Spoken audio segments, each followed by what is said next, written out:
What up, YouTube? BrokeFarmer back for another video on this beautiful day, y'all. And I've watched a lot of videos on why your fruit trees aren't fruiting. I don't think everybody hit all the points, and I feel like they left something out. So I'm gonna give you the real reason your fruit tree ain't fruiting.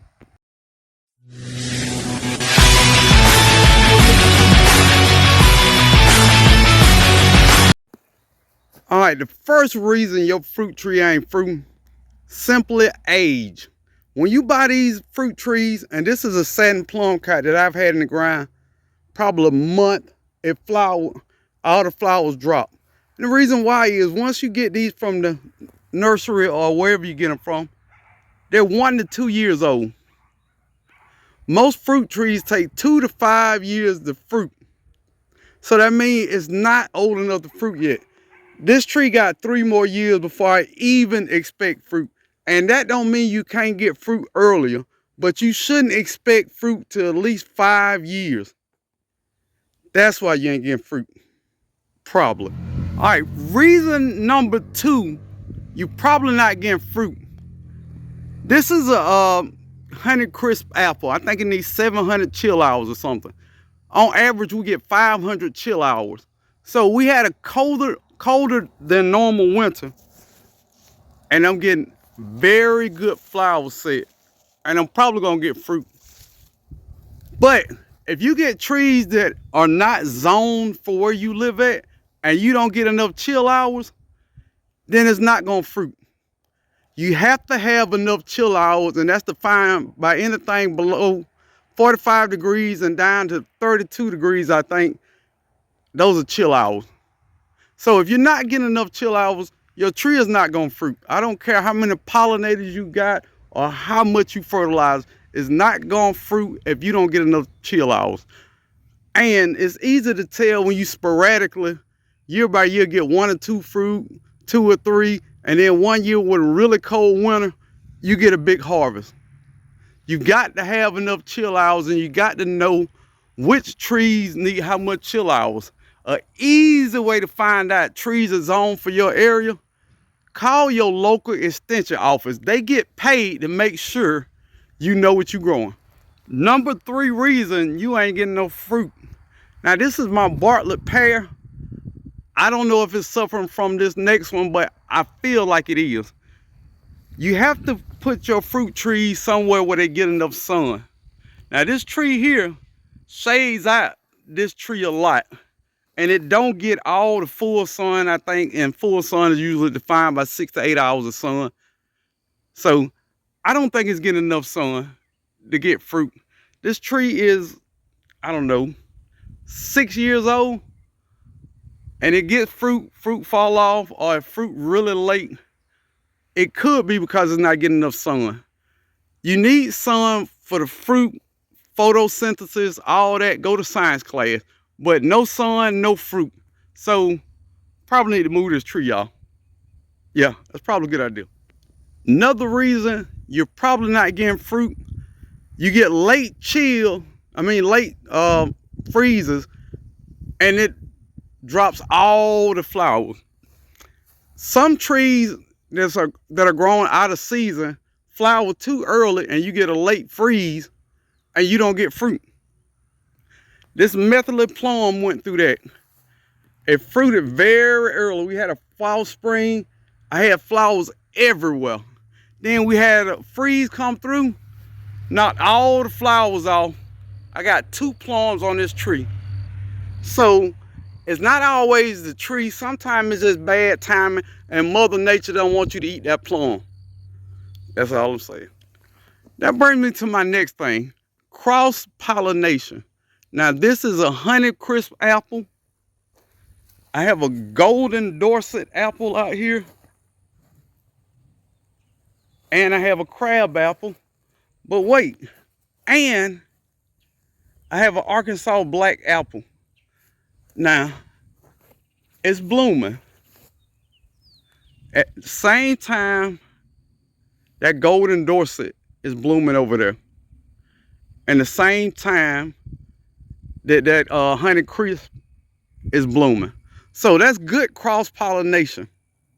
If you're not getting cross-pollination for trees that need pollinators, you're not going to get fruit, or you're going to get very small amounts of fruit or very small fruit. Google whether the tree you're about to buy needs cross-pollination.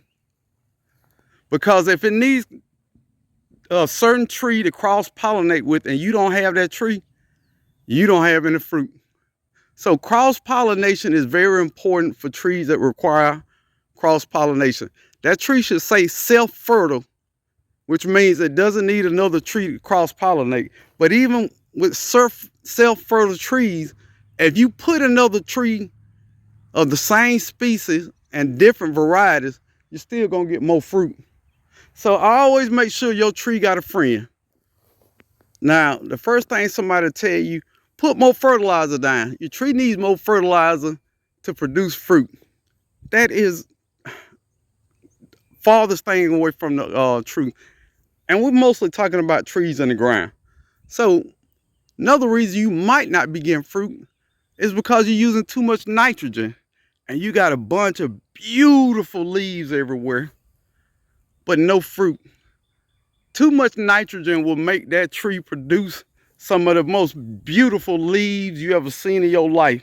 But if it's not producing fruit, then it's not worth it at all. Make sure you're giving it a balanced fertilizer so you can balance out leaf growth with fruit growth, with root growth. Chill out on the nitrogen. Maybe your trees don't need 5-11 all the time. Just balance it out. Make sure you can get some fruit. Nitrogen, too much nitrogen will give you a lot of leaves and no fruit. Do your research. Now, I see this one more with citrus trees than in-ground trees. Biannual bearers, which means if this tree produces a lot of citrus this year, next year it's might produce little to no fruit. Big season of fruit, next season you might not get that much fruit, or sometimes some of these trees skip a season and you don't get any fruit at all. That don't mean you got to fertilize it more. It just means that it's taking a rest and it's taking a season off. So once you encourage that tree to fruit like crazy, it might hurt next year's production. Be happy with a normal harvest and a good amount of citrus rather than trying to get that tree to produce 1,000 fruits. All right, I almost forgot about this one, but this one I'm guilty of. Over pruning your trees. If you cut off the fruit spurs or don't understand whether your tree fruit on first year wood or second year wood or however it fruits, then you can't prune properly. If you cut off all the fruit spurs, you're not gonna get fruit. Understand how your tree fruit and prune accordingly. But if you don't know how to prune your tree, just let it grow and cross your fingers. All right, something else I want to add to this video, but I'm not talking bad about any YouTuber. If they don't grow it, don't expect them to know it. A lot of people on YouTube talk about how to grow fruit trees, but they're not growing fruit trees. If they're not growing it, they don't know. Now, they might do a bunch of research and watch a bunch of videos and figure out what's the best thing to do for certain fruit trees. But you got to do this to understand how it works.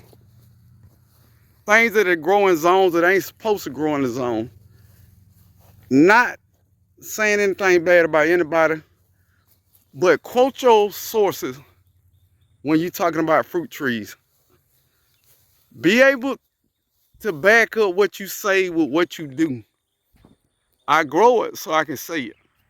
Anything you grow, do research, but also take time to see the results of what you're doing.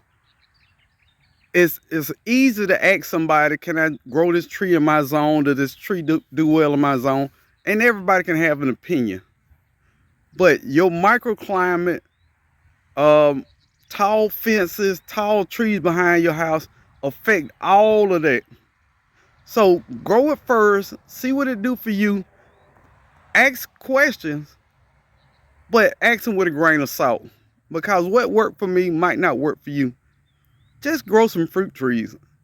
It helps the planet to grow trees, so why not make them fruit trees, something you can eat? So grow more fruit trees, plant more fruit trees.